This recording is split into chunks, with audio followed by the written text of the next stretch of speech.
नमस्कार, राम राम मंडळी. प्रवीण विठ्ठल तरडे आजच्या मराठी इंडस्ट्रीमध्ये ऍज अ दिग्दर्शक हे सगळ्यात मोठं नाव आहे असं जर मी म्हटलं तर ते चुकीचं ठरणार नाही. कारण आजपर्यंत जितकेही चित्रपट प्रवीण तरडेजी यांनी बनवले, प्रत्येक चित्रपटाने प्रेक्षकांचं मन जिंकलंय आणि बॉक्स ऑफिसवर तितकीच कमाई केली आहे. प्रोड्युसर असो किंवा प्रेक्षक, सगळ्यांना हे माहिती आहे की जर चित्रपटाच्या पोस्टरवर प्रवीण विठ्ठल तरडे हे नाव दिसलं म्हणजे हा चित्रपट हिट होणार आणि चालणार असं म्हटलं तरी चुकीचं ठरणार नाही.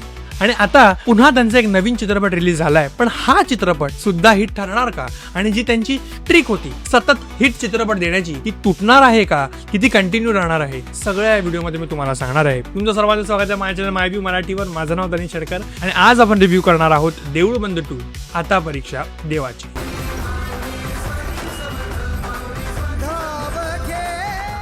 या चित्रपटाचा रिव्ह्यू सुरू करण्याआधी या चित्रपटाबद्दल थोडासा कॉन्टेक्स्ट देऊ इच्छितो. हा चित्रपट दुसरा भाग आहे देऊळ बंद या चित्रपटाचा, जो तब्बल 16 वर्षांपूर्वी आला होता. आणि त्या चित्रपटामध्ये एका नास्तिक राघव शास्त्री, जो एक मोठा सायंटिस्ट आहे, त्याची स्टोरी आपल्याला दाखवण्यात आली होती, जो देवावर विश्वास ठेवत नाही कारण त्याच्या आयुष्यात असे काही एक्सपिरियन्सेस आले आहेत आणि त्याला खूप गर्व असतो स्वतःचा आणि स्वतःच्या नॉलेजचा. पण इव्हेंच्युअली त्याच्या लाईफमध्ये एक असा मोठा ट्विस्ट येतो, त्याचा गर्व पडतो आणि मग होते स्वामींची एंट्री.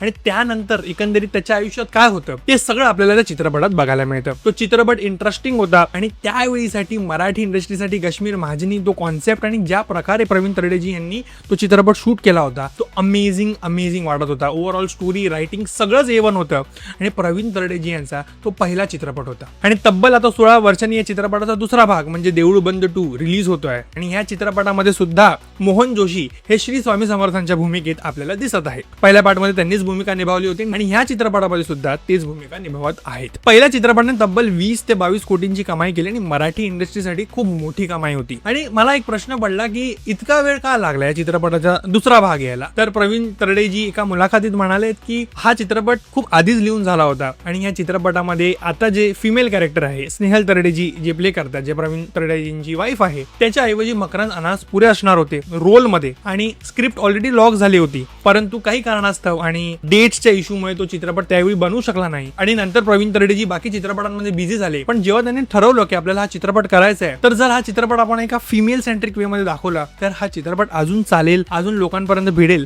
कारण बाई पण भारी देवा आणि झिम्मा सारखे चित्रपट चालले होते. त्यामुळे त्यांच्या मनात हा थॉट आला, त्यांच्या वाईफच्या मनात हा थॉट आला की या चित्रपटाची जी मुख्य पात्र आहे ती एक महिला असली पाहिजे आणि तिच्या दृष्टिकोनातून कथा सांगण्यात आली पाहिजे. तर अशी काही जर्नी होती या चित्रपटाची. तर आता आपण एकंदरीत मला चित्रपट कसा वाटला त्याच्याबद्दल डिस्कस करूया, ऍक्च्युअल रिव्ह्यू कडे वळूयात. तर चला रिव्ह्यूला सुरू करूया. प्रवीण विठ्ठल तरडे हे नाव जर तुम्हाला तुमच्या पोस्टरवर दिसतं ऍज अ रायटर डिरेक्टर, त्यानंतर प्रोड्युसरचाच नव्हे तर ऍज अ ऑडियन्स पण कॉन्फिडन्स वाढतो की जे पैसे किंवा जो टाइम मी या चित्रपटामध्ये इन्व्हेस्ट करणार आहे तो डेफिनेटली वर्थ असणार आहे, पैसे वाया जाणार नाही याची गॅरंटी असते. आणि तसंच या चित्रपटामध्ये सुद्धा होतं. या चित्रपटाचा विषय शेतकरी आत्महत्या या मुद्द्यावर आधारित आहे आणि आजच्या काळाची गरज तर शहरांमध्येच नव्हे तर ग्रामीण महाराष्ट्रात सुद्धा जाणं, हा मेसेज संदेश जाणं खूप इम्पॉर्टंट आहे. तिकडच्या आपले जे शेतकरी बांधव आहेत त्यांच्यापर्यंत हा मेसेज पोहोचणं खूप गरजेचं आहे. आणि श्री स्वामी समर्थांच्या मुखातून जर तुम्हाला तुमच्या आयुष्यात काही बोध मिळते तर त्याच्यापेक्षा बेटर काही असू शकत नाही. तो ओव्हरऑल चित्रपटाचा जो हार्ट आहे, जो हृदय आहे, तो एकदम परफेक्ट स्पॉटला आहे. ज्या इंटेन्शननी चित्रपट बनवला आहे तो खूप चांगला आहे आणि म्हणून एकंदरीत चित्रपट बघताना आपल्याला ते फील होतं. ते चित्रपटामधले जे इमोशनल सिक्वेन्सेस आहेत जे आपल्याला फील व्हायला पाहिजे ते फील होतात. आणि एकंदरीत हा चित्रपट सुंदर आहे, चांगला आहे आणि तुम्ही तुमच्या परिवारासोबत नक्कीच बघायला पाहिजे. आता या चित्रपटाने आपल्या पहिल्याच दिवशी तब्बल 2.5 करोड इतकी कमाई केली आणि मराठी इंडस्ट्रीसाठी वीक दिला, कारण थर्सडेला चित्रपट रिलीज झालाय. ही खूप मोठी कमाई आहे, एक बंपर ओपनिंग या चित्रपटाने घेतली आहे आणि एक गॅरंटी मला असं वाटतं की हा चित्रपट नक्कीच अजून कमाई करेल, अजून कनेक्शन करेल. हा चित्रपट सुद्धा चालणार आहे हे गॅरंटेड आहे. ठीक आहे, तर हा माझा होता एक ब्रीफ रिव्ह्यू. पण आता जर चित्रपटामध्ये मला नेमकं स्पेसिफिकली काय आवडलं त्याच्याबद्दल म्हणायचं झालं तर चला पॉझिटिव्ह कडे वळूया. तर चित्रपटाचा सगळ्यात पहिला पॉझिटिव्ह म्हणजे चित्रपटामधला कोर कॉन्सेप्ट खूप सुंदर आहे आणि ज्या प्रकारे त्याला एक्सप्लेन केलं आहे ते खरंच चांगलं आहे. मला असं वाटतं की चित्रपटामध्ये खूप वेळ घेऊन प्रत्येक गोष्टीला समजावण्याचा प्रयत्न केला आहे. श्री स्वामी समर्थांच्या मुखातून तुम्हाला बोध मिळतो आणि ह्याहून जास्त आपल्याला काय पाहिजे. ज्या प्रकारे स्टोरी लिहिलेली आहे आपल्याला खूप काही शिकायला मिळतं. तर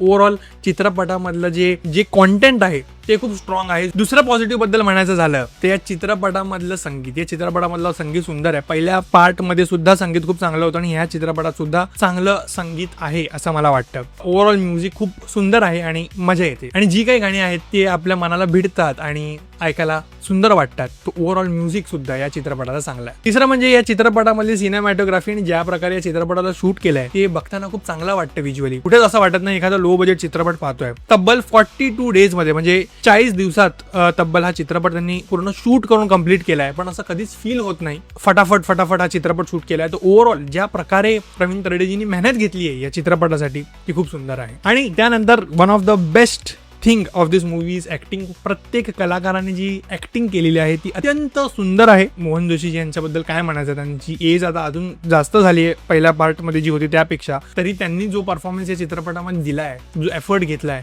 तो सगळा आपल्या मनाला भिडतो, चांगला वाटतो बघायला आणि ओव्हरऑल ऍक्टिंग खूप सुंदर आहे. आता चित्रपटाच्या नेगेटिव्ह बद्दल म्हणायचं झालं तर तसं एसच नेगेटिव्ह असं काही नाहीये. असं मला वाटतं की चित्रपटाची लेंथ खूप जास्त मोठी आहे. 3 तासांचा हा चित्रपट आहे. तर कुठेतरी मध्ये असं फील होतं की खूप मोठा असा चित्रपट होत आहे. पण त्या व्यतिरिक्त असं मला नेगेटिव्ह वाटला नाही. आणि जसा एखादा प्रवीण तरडे चित्रपट असतो, चांगले संवाद, चांगला डायलॉग्स आणि चांगली ऍक्टिंग, चांगलं प्रेझेंटेशन, सगळं काही या चित्रपटामध्ये आहे. Overall it's a good movie. Family सोबत जा आणि बघा. तर एकंदरीत तुम्ही पण जा तुमच्या परिवारासोबत हा चित्रपट बघा. मला हा चित्रपट खूप आवडलाय. तुम्हाला कसा वाटला, तुम्ही बघितला की नाही, कमेंट सेक्शन मध्ये नक्की कळवा.